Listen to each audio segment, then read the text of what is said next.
అపరిచితుల్లో 3 characters కదా, మనం ఇంకో 2 పెట్టి 5 చేసేద్దాం. ప్రభాస్ మూవీ డార్లింగ్ నేమ్ పెట్టేద్దాం. కాపీ తాగుతూ తాపీగా అన్నీ కాపీ కొట్టిన మూవీ ఇది. ట్రావెల్ ఏజెన్సీలో వర్క్ చేసే రాఘుకి మ్యారేజ్ చేసుకుని పెళ్ళంతో హనీమూన్ కోసం ప్యారిస్ వెళ్ళాలని కోరిక.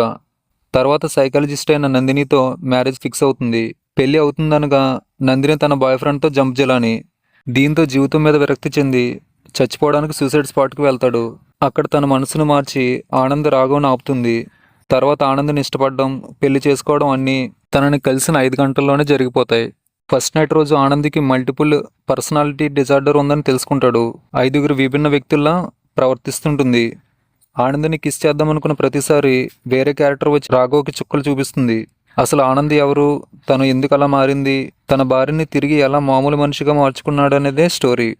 నందినికి మల్టిపుల్ పర్సనాలిటీ డిజార్డర్ ఎందుకు వచ్చిందనేది రివీల్ అయినప్పుడు చాలా సిల్లీగా అనిపిస్తుంది. ఏదేదో పెట్టి కామెడీతో నెట్టేద్దామని అనుకున్నారు కానీ ఎక్కడ వర్కౌట్ అవ్వలేదు. నభా నటేష్ సినిమాలో సూసైడ్ చేసుకుందాం అనుకున్న ప్రియదర్శిని కాపాడింది, కానీ సినిమా సరదాగా చూసిపోదాం అనుకున్న మనల్ని మాత్రం తన ఓవర్ యాక్టింగ్తో చంపేసింది. తనకి ఉన్న సమస్య వల్ల వచ్చే ఝాన్సీ క్యారెక్టర్ బాగా ఇరిటేట్ చేస్తుంది. చీరల దుకాణంలో పెట్టిన ఎపిసోడ్కి మనకి పిచ్చిలేస్తుంది. 5 డిఫరెంట్ షేడ్స్ ఉన్న క్యారెక్టర్స్ కూడా ఇంప్రెస్ చేయవు. ఒక సాంగ్ మాత్రమే బాగుంది, మిగతావి బాగలేదు. ఓవరాల్గా ఈ సినిమాని స్కిప్ చేయడం బెటర్.